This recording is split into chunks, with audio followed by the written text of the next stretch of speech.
Hello students, आज के lecture में हम लोग सीरीज एलसीआर सर्किट देखेंगे। मतलब पिछले लेक्चर में हम लोग इंडिविजुअली रेजिस्टेंस, कैपेसिटेंस और इंडक्टेंस को एसी सोर्स से लगा के देखेंगे। आज हम लोग तीनों को सीरीज में करके एक एसी सोर्स से कनेक्ट कर रहे हैं। तो ध्यान देना, यहाँ पे ये तीनों एलिमेंट जो है वो सीरीज में है, इसीलिए मैंने सोर्स के चलते करंट को गिवन दिया है। ठीक है ना, या तो करंट गिवन देगा या तो वोल्टेज गिवन देगा। तो अगर वोल्टेज गिवन देगा तो आपको करंट निकालना पड़ेगा, अगर करंट गिवन देगा तो आपको वोल्टेज निकालना पड़ेगा।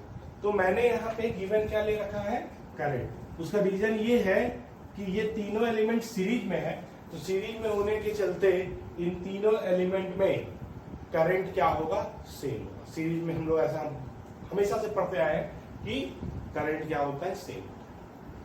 अब ध्यान देना, अब हमको निकालना है कि what is the voltage drop across, ठीक है ना, the terminal of this system. मतलब इस एंड और इस एंड के अक्रॉस कितना वोल्टेज। तो लेट अस सपोज इस एंड और इस एंड के अक्रॉस वोल्टेज है VT। ठीक है, तो VT कितने के बराबर होगा। तो ध्यान देना, इसमें ड्रॉप करा होगा VL, इसमें ड्रॉप करा होगा VC और इसमें ड्रॉप करा होगा VR। तो हम VT को लिख सकते हैं, VT is what, VL plus VC plus VR। This is the expression for VT। मगर ध्यान दीजिएगा, हम लोग को बात करना है कि VL कितना होगा, हम लोग को बात करना है VC कितना होगा, हम लोग को बात करना है VR कितना होगा। और ध्यान दीजिएगा, ये सिस्टम कनेक्टेड किससे है, सिस्टम कनेक्टेड है AC सोर्स से। तो जब अगर मेरे को ये 2 वोल्ट मिल जाता है, ये अगर 5 वोल्ट मिल जाता है, ये अगर 7 वोल्ट मिलता है, तो हम सिंपली एडिशन नहीं करेंगे, हम लोगों को फेज डिफरेंस देखना है। तो अब हम लोग चीजों को याद करेंगे। कैसे याद करेंगे कि हम लोगों ने तीनों एलिमेंट को अलग अलग देखा था, तो उसमें हम लोगों ने क्या कंक्लूजन निकाला था कि रजिस्टर के केस में, इन केस ऑफ रजिस्टर, ठीक है, VR and IR are in same phase. ठीक है, कोई दिक्कत इसमें नहीं। इंडक्टर के केस में देखा था हम लोगों ने, इंडक्टर के केस में हम लोगों ने देखा था कि VL एंड IL, मतलब करंट थ्रू इंडक्टर है ना, के केस में VL leads IL with π/2 phase. Similarly capacitor के केस में हम लोगों ने क्या देखा था कि कैपेसिटर में voltage drop at capacitor lag current through the capacitor with π/2 phase. ठीक, अब ध्यान दीजिएगा, हर इंस्टेंट इससे वोल्टेज बदल रहा है, हर इंस्टेंट इससे वोल्टेज बदल रहा है, हर इंस्टेंट इससे वोल्टेज बदल रहा है। तो हम लोग बताना चाह रहे हैं what is the peak value of VL, what is the peak value of VC and what is the peak value of IR। तो हम लोग एक फार्मूला भी डिराइव किए थे, पीक वैल्यू ऑफ VL क्या होगा, ध्यान देना, I0 into XL। Peak value of VC कितना होगा, I0 इंटू XC। ठीक, और सिमिलरली हम लोगों ने देखा था कि पीक वैल्यू ऑफ VR क्या होगा, तो I0 इंटू, इवन हम लोग RMS वैल्यू को भी डील कर सकते हैं। RMS वैल्यू ऑफ VL क्या होगा, VL RMS। ठीक है, ये नोट कर दो, ये नोट कर दो, ये नोट कर दो, मतलब ये पीक वैल्यू है। VL RMS कितना होगा, तो VL RMS का मतलब क्या होता है कि जो पीक वैल्यू है उसका √2 टाइम्स डिवाइड कर देना। तो सिंपली हम लोग लिख सकते हैं IRMS इंटू XL। VCRMS कितना होगा, IRMS इंटू XC। ठीक, और VRMS कितना होगा, ठीक है, तो ये आ जाएगा IRMS इंटू R। कोई इसमें परेशानी नहीं। अब XL क्या होता है, हम लोग को पता है XL बराबर एक्सएल बराबर होता है omega into L, where omega is the frequency of the angular frequency of the, ध्यान देना, एसी सोर्स। एक्सी कितना होता है? एक्सी होता है 1/ओमेगा सी। सिमिलरली ओमेगा इज द, ठीक है, एंगुलर फ्रीक्वेंसी, और आर तो खैर आर ही रहेगा। अब बात समझना, कई बार तुमको ना इसका फ्रीक्वेंसी दिया रहेगा, एफ बराबर मान लो 50 है, ठीक है, तो उस तरह के केस में ओमेगा क्या होगा? ओमेगा होगा, हमको निकालना है, दिया है फ्रीक्वेंसी, हमको निकालना है ओमेगा, तो ओमेगा होगा 2 पाई है। ये एसएचएम में ये सब चीजें हम लोग सीखे हैं, बस मैं ये आपको याद दिला दे रहा हूँ। हम लोग को पता है ना कि ओमेगा बराबर होता है 2 पाई बाय टाइम पीरियड, और 1 बाय टाइम पीरियड कुछ नहीं, फ्रीक्वेंसी होता है तो 2 पाई। अब ठीक है, हम लोगों ने ये peak value of voltage drop eight inductor रखा, वोल्टेज ड्रॉप एट कैपेसिटर रखा, और वोल्टेज ड्रॉप एट रेजिस्टेंस रखा। लेकिन हम लोग को पता है कि ये तीनों जो है ना वो सेम टाइम में अकर नहीं करेंगे, वो सेम टाइम पे अकर नहीं करते। हम क्या है, इन सबों में क्या है, फेज डिफरेंस है ना। तो इसको बेटर स्टडी करने के लिए हम लोग फेजर डायग्राम बनाते हैं, हम लोग इसको बेटर स्टडी करने के लिए फेजर डायग्राम बनाते हैं। फेजर डायग्राम में, ठीक है, हम लोग किसको रेफरेंस लेंगे? ध्यान देना, रेफरेंस लाइन जो होता है हम लोग का ये होता है, हम इस वेक्टर से डिनोट करेंगे, ये रेफरेंस वेक्टर है। ध्यान दीजिएगा, voltage drop eight resistance VR जो होता है वो करंट के सेम फेज में होता है। मतलब कि हम वीआर को लिख सकते हैं सीधे, वीआर इज नथिंग बट, ध्यान देना, V R naught sine omega T, ठीक है। हम लोग वी एल नॉट को क्या लिख सकते हैं? हम लोग वी एल नॉट को लिख सकते हैं, सॉरी वी एल को लिख सकते हैं, वी एल नॉट को नहीं, वी एल को लिख सकते हैं, we L not peak value, ठीक है, into sine omega T plus pi by 2, ठीक। और सिमिलरली वीसी को कितना लिख सकते हैं? तो V naught sine omega T minus pi by 2। इस चीज को हम लोग डील कर रहे हैं। तो हमको दिख रहा है कि V R, V L and V C, okay, all are in, ठीक है ना, डिफरेंट फेज। तो हम लोग रेफरेंस लाइंस को रिप्रेजेंट करेंगे वी आर से, ठीक, क्योंकि इसका कोई फेज नहीं है। वी एल क्या होगा? इससे पाई बाई 2 फेज आगे होगा हमेशा, ठीक। और वीसी क्या होगा? इससे पाई बाई 2 फेज हमेशा पीछे होगा, ठीक। और याद रखिएगा, वीसी का मैक्सिमम वैल्यू कितना होगा? आई नॉट इंटू एक्स, ठीक है। वीएल का मैक्सिमम वैल्यू कितना होगा? तो आई नॉट इंटू एक्सएल। वीआर का मैक्सिमम वैल्यू कितना होगा? आई नॉट इंटू आर, है ना। लेकिन ये मत बोल दीजिएगा कि किसी भी इंस्टेंट वीएल जो होगा ना वो आई इंटू एक्सएल होगा, है ना। ये ट्रू नहीं है। क्यों? क्योंकि आई का जो एक्सप्रेशन है वो आई नॉट साइन ओमेगा टी है। इससे तुम अगर एक्सएल इंटू कर दोगे ना तो ये इक्वेशन डिराइव होगा। लेकिन वीएल का इक्वेशन ये है, ठीक है। वीएल का इक्वेशन ये है जिसमें हम वीएल नॉट को लिख सकते हैं I not into XL sine omega T plus pi by 2, और बीसी को लिख सकते हैं I not into XC sine omega T minus pi by 2, या फिर आरएमएस वैल्यू को भी हम लोग लिख सकते हैं आई नॉट एक्सी अपॉन 2, मतलब रूट 2, ठीक है। I not XC upon root 2, ठीक है, आरएमएस वैल्यू के लिए इसके, यप, ठीक है। लेकिन जनरल हम लोग ऐसे नहीं लिख सकते। क्यों? क्योंकि जनरल अगर हम लिखेंगे आई इंटू एक्सएल तो मेरा ये इक्वेशन डेवलप होगा। तो ये इक्वेशन और ये इक्वेशन में फर्क है, ठीक। हाँ, करंट के लिए हम लोग लिख सकते हैं डायरेक्ट, करंट को हम लोग डायरेक्ट लिख सकते हैं कि करंट के लिए वोल्टेज बराबर आई इंटू आर।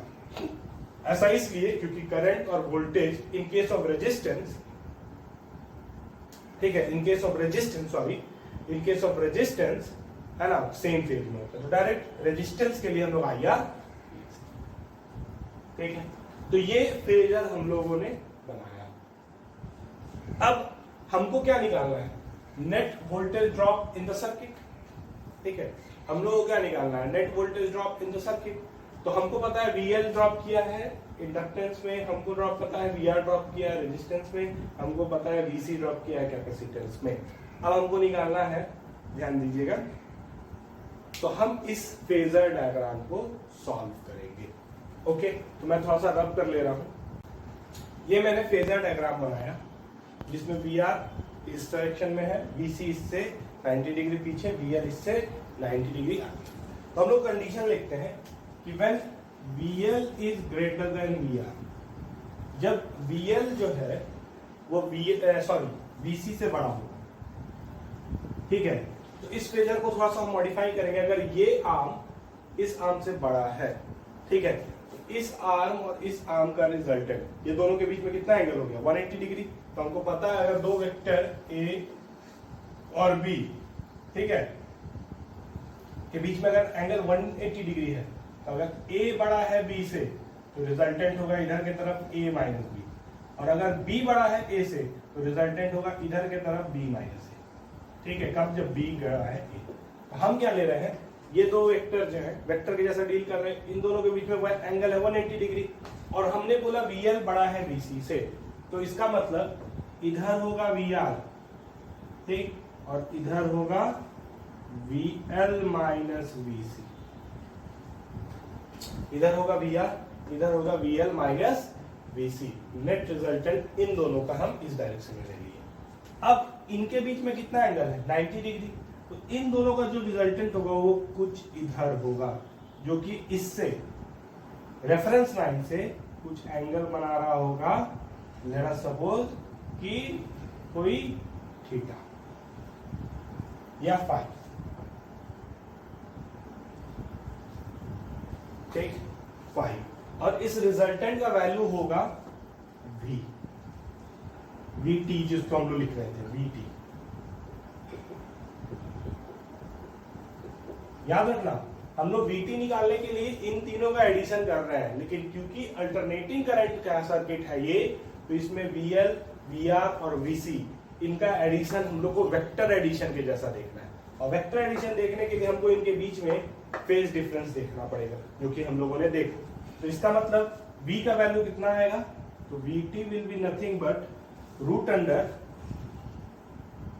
VR का whole square plus VL minus VC का whole square. This is the expression for voltage, और नेट वोल्टेज जो है वो फाई एंगल बना रहा होगा रेफरेंस लाइन से, ठीक है, सच दैट कि ये फाई के लिए tan फाई कितने के बराबर होगा, तो tan फाई बराबर परपेंडिकुलर बाई बेस, मतलब VL minus VC by VR, और sin फाई कितने के बराबर होगा, तो sin फाई होगा परपेंडिकुलर बाई हाइपोटेनस, मतलब VL minus VC by V। Similarly cos phi कितने के बराबर होगा, तो cos फाई होगा बेस बाई परपेंडिकुलर, मतलब VR by VL minus VC।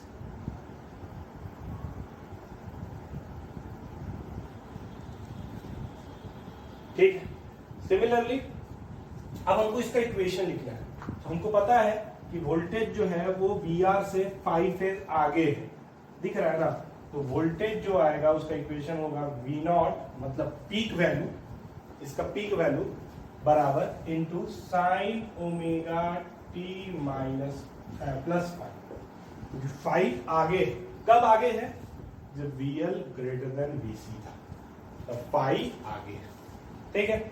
इसमें V0 का वैल्यू कितना होगा, V0 का वैल्यू, ठीक है। तो ध्यान देना, हम लोगों ने V का इक्वेशन निकाला है, ये है ना, ये चीज मतलब मैग्नीट्यूड, ये V का मैग्नीट्यूड है। किसी भी टाइम पे हमको अगर VR, VL और VC का वैल्यू पता होगा तो VT का मैग्नीट्यूड ये आएगा, समझ गए चीज को। तो V0 कितने के बराबर होगा, ठीक है, V0, तो V0 होगा इसी एक्सप्रेशन में सबका पीक वैल्यू डाल दो, मतलब कि VR0 का whole square plus VL minus VC का L0 माइनस VC0 का होल स्क्वायर, ठीक। और क्या आ जाएगा, अगर हमको पीक वैल्यू पता है, और अगर हमको पीक वैल्यू नहीं पता है तो पीक वैल्यू तो हम लोग निकाल सकते हैं, क्योंकि हमको I का पीक वैल्यू पता है, ठीक है। तो ये होगा I0 square R square plus I not square XL minus XC का होल स्क्वायर। ध्यान देना, वी एल नॉट को लिखेंगे I not into XL, V C not को लिखेंगे I not into XC, I not को बाहर ले लेंगे तो एक्सएल माइनस एक्सी का होल स्क्वायर। अब पूरे आई नॉट को बाहर ले लो तो वी नॉट बराबर क्या आ गया, आई नॉट रूट अंडर, ठीक है, R square plus XL minus XC का whole square. This is the expression for V not, ठीक है, this is the expression for V not, ठीक है। और आई नॉट क्या है, पीक वैल्यू ऑफ करंट, ठीक है। और ये एक्सप्रेशन जो है ना, ये जो तुम्हारा पूरा एक्सप्रेशन दिख रहा है, ये R square plus XL minus XC, तो आर क्या है, रेजिस्टेंस, एक्सएल क्या है, इंडक्टिव रिएक्टेंस, एक्सी क्या है, कैपेसिटिव रिएक्टेंस। इनका जो इक्विवेलेंट ये आया, इसको हम लोग डिनोट करते हैं वी नॉट बराबर आई नॉट इंटू जेड, ठीक। और जेड क्या कहलाता है, इम्पीडेंस। इम्पीडेंस का मतलब क्या है, इम्पीडेंस का मतलब है ऑब्स्ट्रक्शन टू द करंट, ठीक है, ऑब्स्ट्रक्शन टू द करंट। तो हम रेजिस्टेंस भी, ध्यान देना, रेजिस्टेंस भी एक करंट के लिए ऑब्स्ट्रक्शन है, लेकिन इस पूरे एक्सप्रेशन को हम लोग रेजिस्टेंस नहीं बोल सकते हैं क्योंकि रेजिस्टेंस में पावर डिसिपीट होता है, लेकिन इस इम्पीडेंस में सिर्फ एक ही एलिमेंट होगा आर जिसमें पावर डिसिपीट होगा, बाकी एक्सएल और एक्सी में कोई पावर का डिसिपीशन नहीं होगा। ये आगे हम लोग प्रूव भी करेंगे, ठीक है। इसीलिए इसको हम लोग रेजिस्टेंस नहीं बोल सकते, इसको हम लोग क्या बोलेंगे, impedance. This is only acting as a obstruction of, है ना, current, but this is not totally responsible for the power dissipation in the circuit. सिर्फ आर इस इम्पीडेंस का एक ऐसा एलिमेंट है जिसपे पावर डिसिपेट होगा, इन दोनों में नहीं, ठीक। सिमिलरली अगर हमको वी आर एम एस निकालना होगा, ठीक है ना, तो वी आर एम एस कुछ नहीं होगा, I R M S into Z होगा, ठीक है, I R M S into Z. तो जेड क्या है, जेड हमारे लिए है, ठीक है, Z is nothing but Z is root over R square plus XL minus XC का whole square, and this is known as Z. जैसे कि मैंने आपको बोला उस समय कि अगर हमको वीएल नॉट निकालना है तो आई इंटू एक्सएल करेंगे, आई नॉट इंटू एक्सएल करेंगे, ठीक है, या वीएल आरएमएस निकालना है तो हम क्या करेंगे, आई आरएमएस इंटू एक्सएल करेंगे, ये पीक वैल्यू और आरएमएस वैल्यू निकालने के लिए। लेकिन हम जनरली वी एल को आई इंटू एक्सएल नहीं लिखते हैं, है ना, क्योंकि फेज का इनमें डिफरेंस हो जाएगा। सिमिलरली हम लोग, अगर मेरे पास तीनों एलिमेंट का सर्किट है तो हमको नेट वोल्टेज ड्रॉप का पीक वैल्यू जो होगा वो सीधे लिख सकते हो I not into Z. Net voltage drop का आरएमएस वैल्यू सीधे लिख सकते हो I R M S into Z, है ना। लेकिन वीटी जो जनरल एक्सप्रेशन है वीटी, उसको तुम नहीं लिख सकते आई इंटू जेड, ठीक है, इसको तुम सीधे आई जेड नहीं लिख सकते क्योंकि आई और वीटी में फेज। ध्यान देना, अगर VC ग्रेटर देन VL हुआ, ठीक है, तो ये जो डायग्राम तुमने बनाया है VR VL VC, ये कुछ ऐसा आ जाएगा कि इधर हो गया VR और इधर हो गया VC है, VC माइनस VL, ठीक। तो इस केस में इन दोनों का जो रिजल्टेंट होगा वो इधर आ जाएगा, ठीक, और ये एंगल होगा फाई, सच दैट कि tan फाई बराबर होगा VC माइनस VL अपॉन, ठीक है, R, ठीक। और V कितने के बराबर आ जाएगा, V जो है, ये जो तुम्हारा रिजल्टेंट V है वो हो जाएगा root over V R square plus VC minus VL का होल स्क्वायर, ठीक, सच दैट कि V as a function of time क्या आएगा, V नॉट, ठीक है, V naught sine omega T minus 1। इस केस में माइनस करना, ठीक है, इस केस में माइनस करना। खैर ध्यान दीजिएगा, तुम tan फाई बराबर, ठीक है, अगर VL माइनस BC बराई R लेते हो, ध्यान दीजिएगा, तो इसमें एक बात ध्यान दीजिएगा, VL minus BC upon R लीजिएगा, तो अगर VL ग्रेटर देन VC होगा तो ये आएगा पॉजिटिव। तो इक्वेशन लिखना है VT बराबर V naught sine omega T plus पाई।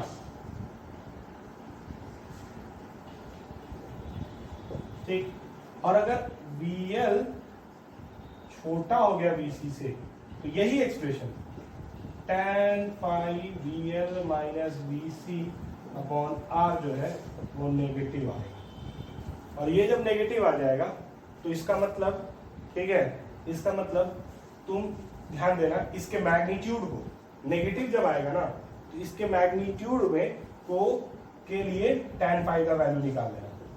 फाई का वैल्यू मतलब 90 डिग्री से छोटा ही फाई लेना है, ठीक है, वो निकाल लेना, ठीक है। और VT क्या लिख देना, V naught sine omega T minus, ठीक है। जब ये नेगेटिव आएगा, ठीक है, तो नेगेटिव कंसीडर नहीं करना है, नेगेटिव के जगह पे उसके मैग्नीट्यूड के लिए फाई का वैल्यू निकाल लेना, मतलब pi should be greater than equal to 0 but less than equal to 90 degree होगा। समझ गए इस चीज को, ये चीज पे ध्यान देना है ना। तो हम लोग इसके मैग्नीट्यूड के लिए फाई निकाल लेंगे, है ना।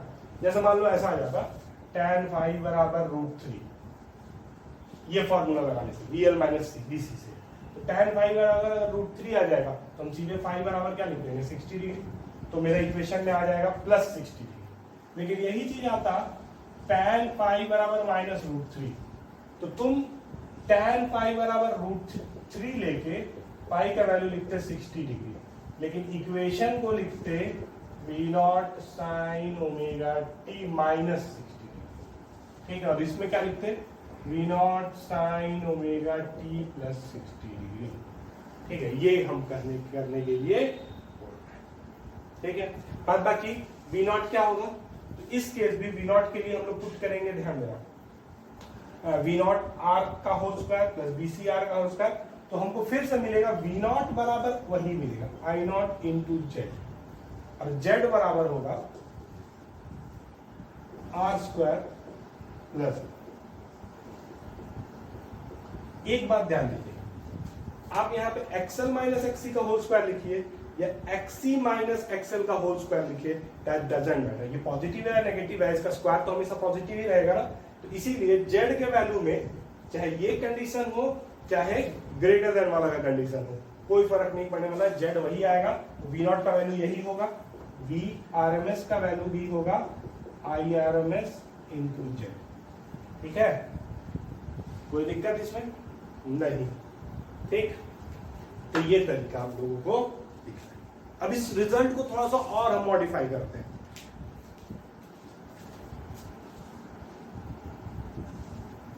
ध्यान दीजिएगा, हम लोगों को इस क्वेश्चन में क्या करना था एग्जैक्टली पे हम लोग बात करते हैं अगर, ठीक है। हम लोग को करंट का इक्वेशन दिया था, ये हमको निकालना था वोल्टेज का एक्सप्रेशन, ठीक। तो अब जितना हम लोगों ने डेरिवेशन किया उसको हम लोग ने ये जाना कि अगर करंट का ये इक्वेशन है तो इस सिस्टम में वोल्टेज ड्रॉप जो होगा VT, ठीक है, उसका एक्सप्रेशन क्या आएगा, उसका एक्सप्रेशन होगा, उसका एक्सप्रेशन सीधे लिख दो V naught sine omega T plus phi, ये चीज हम लोग, ठीक है। अब हमको फाई का वैल्यू निकालना है, ठीक, और V नॉट का वैल्यू निकालना है। V नॉट कुछ नहीं होगा, V नॉट होगा I नॉट इंटू, ध्यान दीजिएगा, जेड। और जेड को क्या लिखना है, तो जेड सिंपली लिख देना है R square plus XL minus XC का होल स्क्वायर, ठीक है। अब ध्यान दीजिएगा, ये मेरे लिए हो गया जेड। करते हैं ये फाई निकालने के लिए। इस फाई निकालने का क्या तरीका है, इस फाई निकालने के लिए हमको फेजर बनाते हैं। फेजर के लिए हम लोग रेफरेंस लाइन के अलॉन्ग किसको लिए, वी आर। इससे परपेंडिकुलर डायरेक्शन में किसको लिए, वी एल। इससे परपेंडिकुलर डायरेक्शन में किसको लिए, वी सी। ठीक, या फिर हम इस फेजर को ना इसके पीक वैल्यू पे भी लिख सकते हैं, मतलब इधर वी आर नॉट, इधर वी एल नॉट और इधर वी सी नॉट। या फिर हम इस फेजर को इसके आरएमएस वैल्यू पे भी निकाल सकते हैं, आरएमएस, वी एल आरएमएस और ये वी सी आरएमएस। ठीक है, मतलब हम किसी पर्टिकुलर पॉइंट के वैल्यू पे भी निकाल सकते हैं इस चीज को। ठीक है, इनका पीक वैल्यूज पे फेजर बन सकता है, इनके आरएमएस वैल्यू पे फेजर बन सकता है, या इनके जनरल वैल्यूज पे भी। तो जनरल वैल्यूज हम लोग कभी नहीं निकालते हैं, या तो इसको यूज करते हैं या तो इसको यूज करते हैं। अब ध्यान देना, वी एल नॉट क्या आएगा, वी एल नॉट आएगा आई नॉट, ठीक है, into XL, I not into R और ये आई नॉट इंटू एक्सी। ये कितना होगा, I R M S into R, I R M S into XL और ये I R M S into XL. हम लोग को जनरली ये वैल्यूज निकाल सकते हैं, इसीलिए हम लोग जनरली यही फेजर बनाते हैं। लेकिन अगर हम इन दोनों फेजर को ऑब्जर्व करें, इसमें आई नॉट सब में कॉमन है, इसमें I R M S common है सब में। और क्योंकि ये सीरीज सर्किट है तो सबके लिए आई नॉट का वैल्यू क्या है, सेम है, सबके लिए आई आर एम एस का वैल्यू क्या है, सेम है। तो इस फेजर को हम लोग एक और तरीके से बना सकते हैं और वही हमारा मोस्ट यूज्ड प्रोसेस होगा और वो कहलाता है इम्पीडेंस डायग्राम।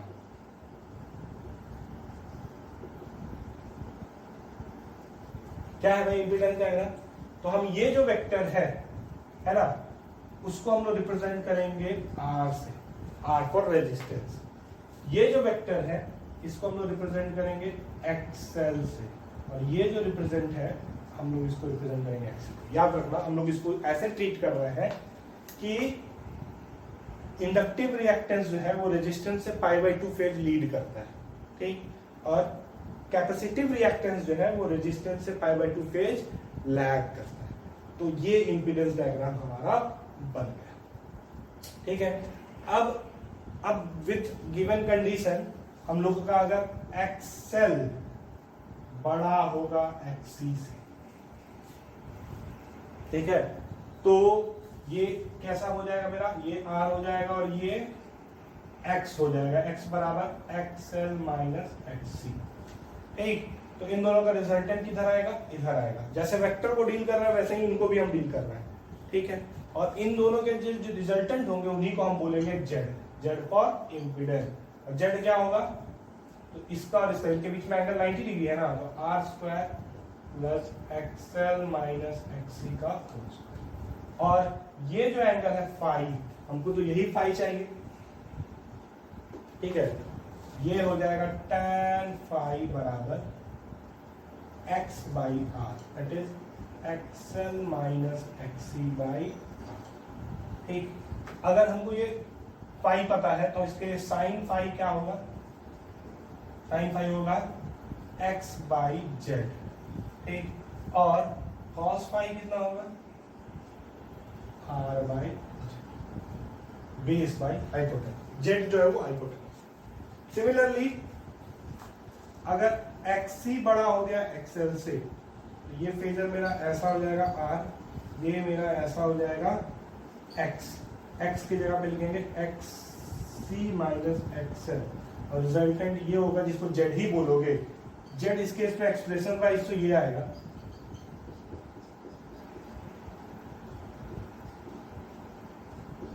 तो तुम एक्सी माइनस एक्सएल का होल स्क्वायर लिखो या एक्सएल माइनस एक्सी का होल स्क्वायर लिखो, बात तो वही आने वाला है। पॉजिटिव हो या नेगेटिव हो, स्क्वायर का वैल्यू हमेशा पॉजिटिव ही होगा। ठीक है, उसी तरह tan फाई बराबर क्या हो जाएगा, tan फाई बराबर हो जाएगा x बाई आर, दैट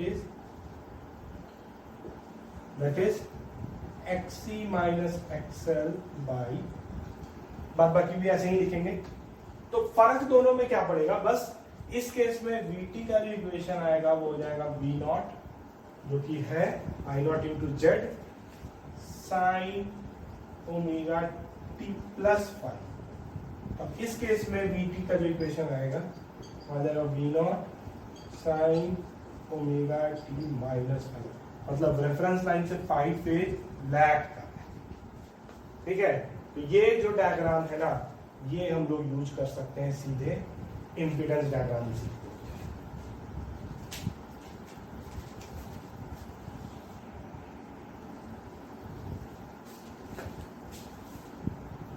अब ये सर्किट में हम लोग पावर का बात करते हैं। ठीक है, ये तीनों एलिमेंट दिए हुए हैं और दिया करंट है आई साइन ओमेगा टी और वोल्टेज है V naught sine omega T plus phi. तो बताना है कि पावर क्या होगा डिसिपेट सर्किट में। तो ध्यान देना, पावर इंस्टेंटेनियस क्या होता है, V इंटू आई। ठीक है, यहाँ क्या आ जाएगा V not I not sine omega T into sine omega T plus phi. ठीक, इसको तोड़ते हैं, क्या आ जाएगा V not I not sine omega T को बाहर रहने दो, इसको तोड़ो, क्या आएगा sine omega T cos five plus cos omega T sine phi. अब इसको अंदर देखो वी नॉट आई नॉट, ठीक है, sine square omega T cos five plus sine omega T cos omega T sine five. और क्या देख सकते हैं V not I not sine square omega T cos five plus इसको लिख सकते हैं two sine two theta sine two omega t upon two, ऊपर इंटू किया, टू नीचे डिवाइड किया, two sine omega T cos omega T को sine two omega t लिख दिए साइन। तो ये एक्सप्रेशन है पावर इंस्टेंटेनियस का। हमको निकालना है पावर एवरेज। तो पावर इंस्टेंटेनियस P जो है उसका average value, that is power average. तो एवरेज ले लेते हैं इसमें, तो क्या आएगा V not into I not sine square omega T cos phi का average plus sine two omega T sine phi by two का एवरेज।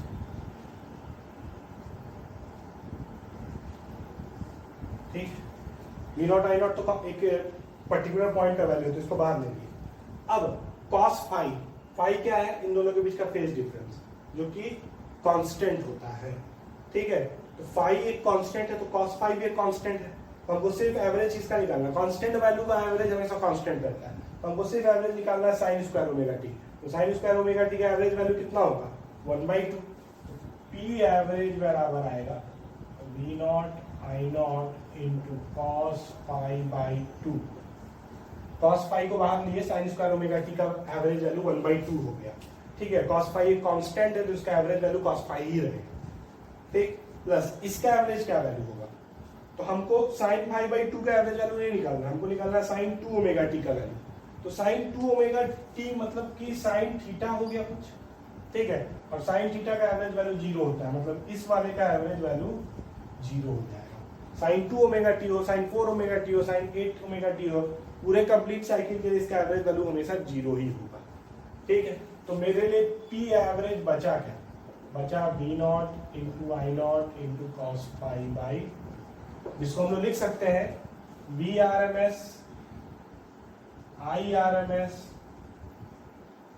Into cos five. क्यों, क्योंकि वी आर एम एस जो होता है वो होता है V naught by root two और आई आर एम एस जो होता है वो होता है I naught by root to. ठीक है, तो इसको ऐसा लिख सकते हैं।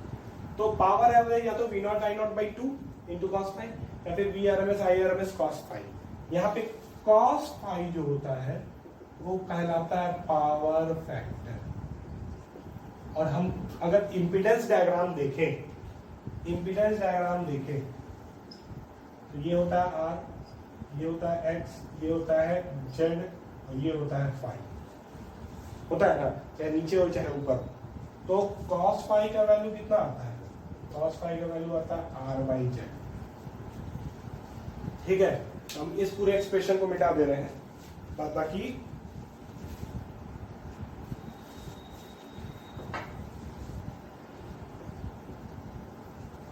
हाँ, cos पाई की जगह पे हम लोग लिख सकते हैं r/z। तो इस वैल्यू को यहाँ डाल दो, पी एवरेज बराबर हो गया VRMS IRMS इंटू r/z। ठीक है, इंटू r/z। ठीक, तो इसमें हम थोड़ा सा इसको मॉडिफाई अगर करें तो हम इसको लिख सकते हैं VRMS by z into IRMS into r, ऐसा लिख सकते हैं। ठीक है,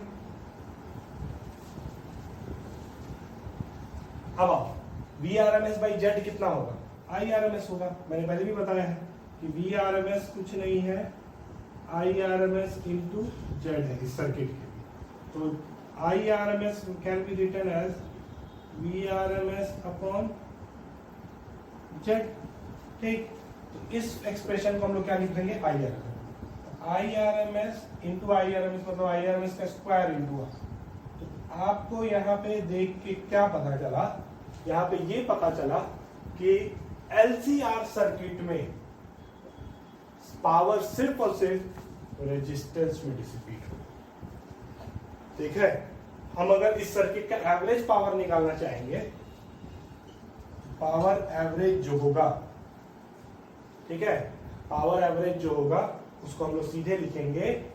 अगर ध्यान दीजिएगा, अगर रेजिस्टेंस से करंट है IRMS, ठीक है, तो IRMS स्क्वायर, सिंपल। सर्किट से करंट कितना?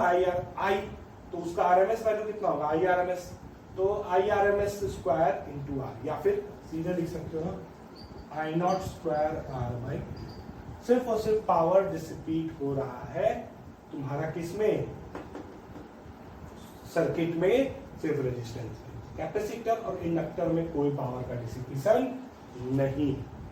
ठीक है, तो इसी को हम लोग बोलते हैं एक्चुअल पावर या फिर ट्रू पावर।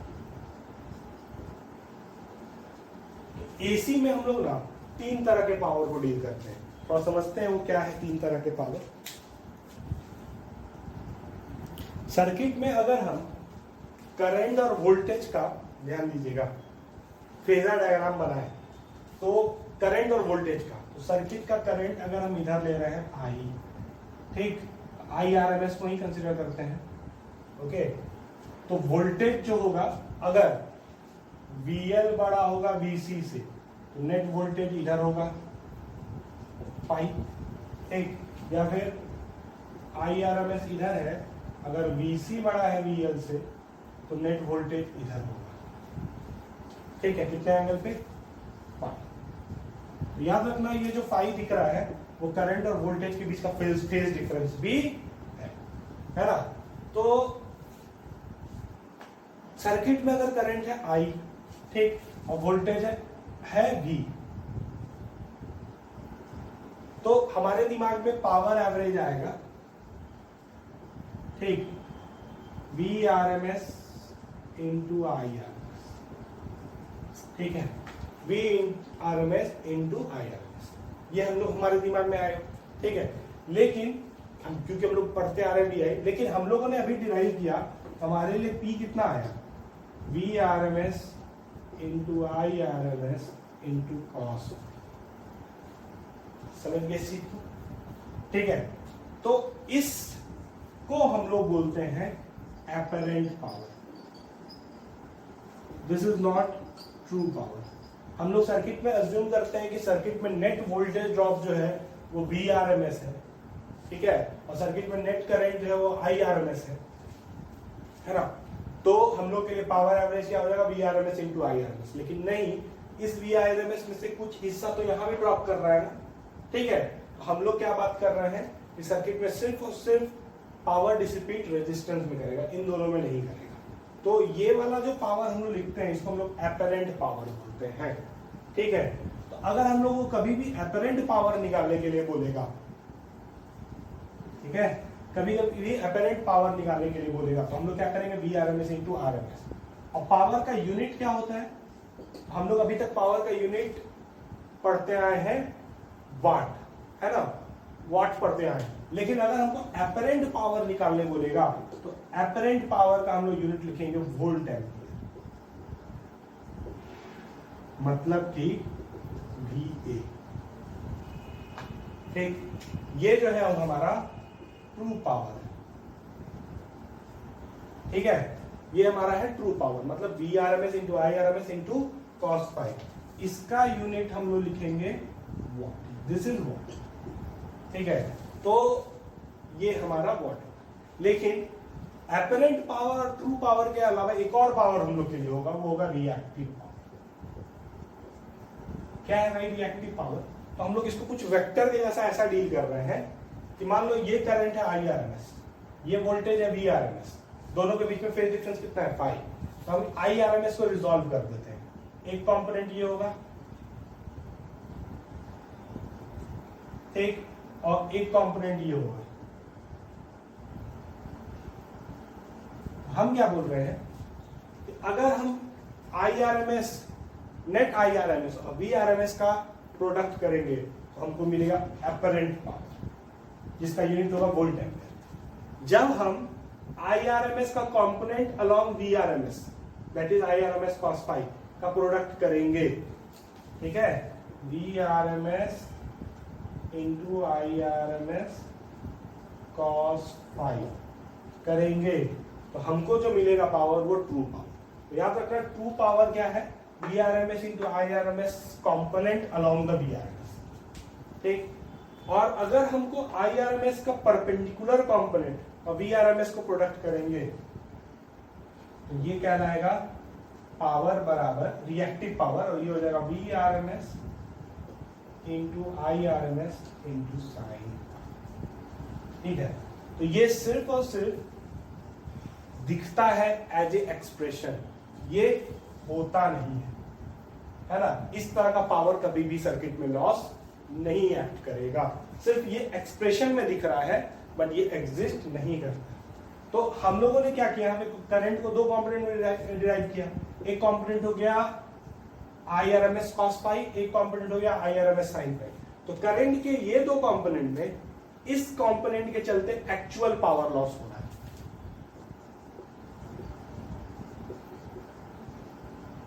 ठीक है। cos फाई कंपोनेंट के चलते सर्किट में एक्चुअल पावर का लॉस हो रहा है, लेकिन sin फाई कंपोनेंट के चलते सर्किट में कोई पावर लॉस नहीं, जिसको हम लोग रिएक्टिव पावर बोल रहे हैं।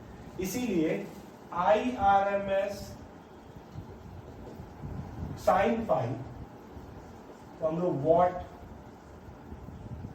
लेस करंट बोलते हैं।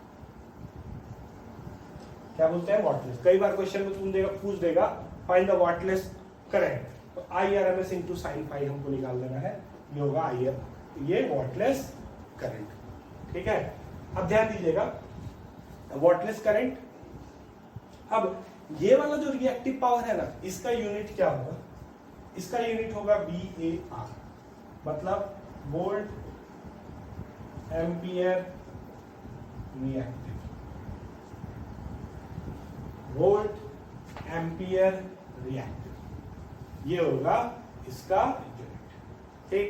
और ये यूनिट हम लोग VAR से लिखेंगे, इसका यूनिट होगा वॉट और इसका यूनिट होगा VA। तो कई सारे इलेक्ट्रिकल डिवाइसेस जो होते हैं, जैसे मोटर है ना, जैसे कि बहुत सारे मतलब कि जो भी इलेक्ट्रिकल इक्विपमेंट्स होंगे, AC, फ्रिज, जो भी, उसमें पीछे में रेटिंग दिख रहा है। कई के रेटिंग में ना तुमको उसका पावर दिखा रहेगा, है ना, 2000 VA, ठीक है। तो अगर VA दिया है तो तुम समझ जाना कि वो एक्चुअल पावर उसका नहीं है, वो एपरेंट पावर है। जब भी VA यूनिट देगा तो समझ जाना कि एपरेंट पावर। और अगर तुमको पावर दे रखा है 2000 वॉट, तो इसका मतलब ये चीज जो है वो एक्चुअल पावर दे रहा है, समझ गए। तो यूनिट से हम लोग डिफाइन कर देते हैं कि गिवन पावर जो है वो एपरेंट है या, ठीक है। तो इस फंडा को थोड़ा सा समझ लीजिएगा। अब चलो हम लोग कुछ सवाल करते हैं।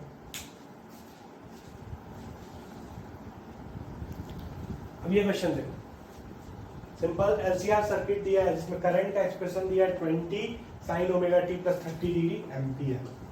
ठीक, ओमेगा दिया है 1000 रेडियन पर सेकेंड। तुमको Z V naught five B T का वैल्यू फाइंड करना है।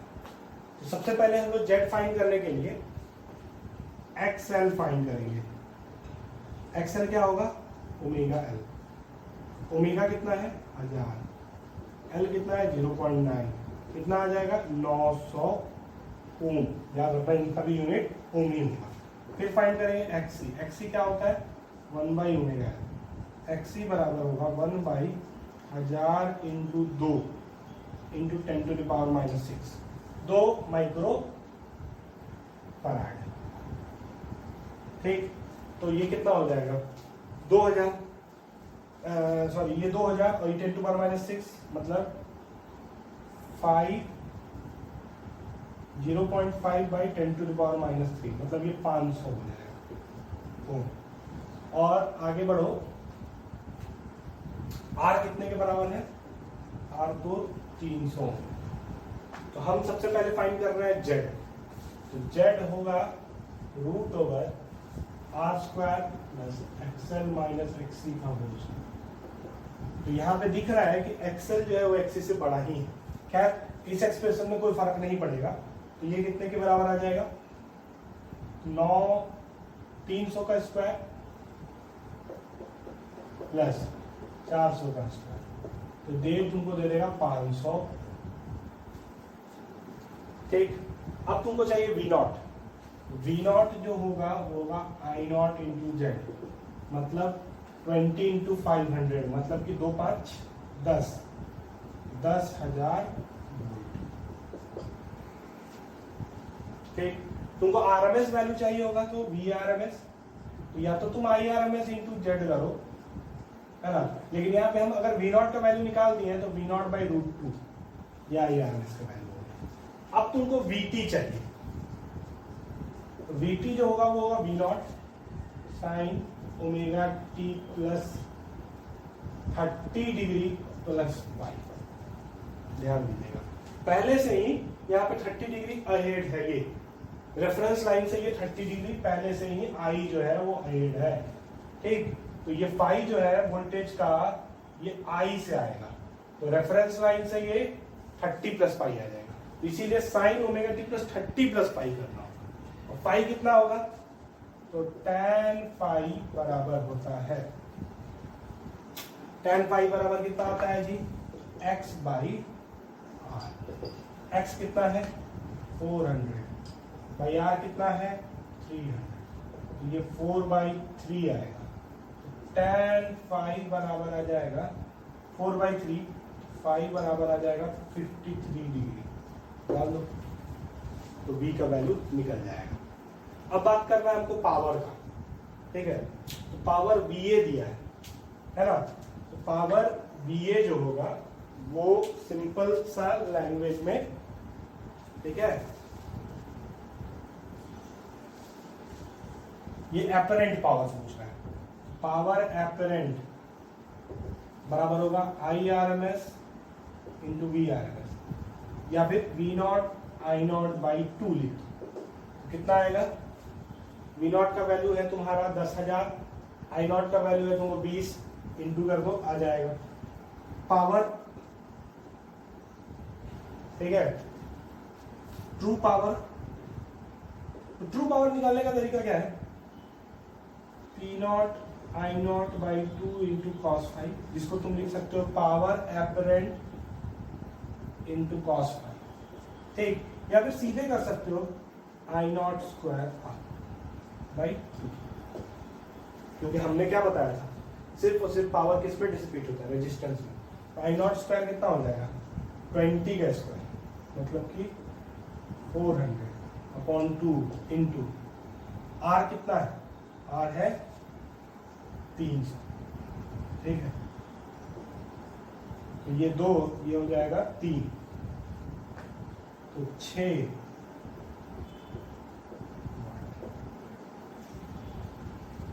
समझ गए बात को? ठीक है, डायरेक्ट ये भी किया जा सकता है, या फिर हम लोग ये फॉर्मूला भी लगा सकते हैं V not I naught by cos five. तो इसका वैल्यू कितना आ रहा है देखो तो,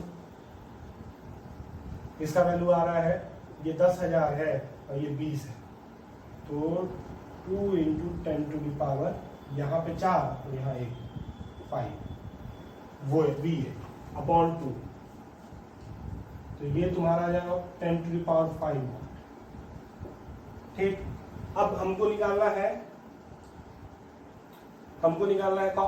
ये, तो हम लोग निकालेंगे cos 5 से इंटू कर देंगे, cos 5 कितना होगा, cos 53 डिग्री मतलब 3/5, ठीक है, इंटू कर देंगे, यही नंबर।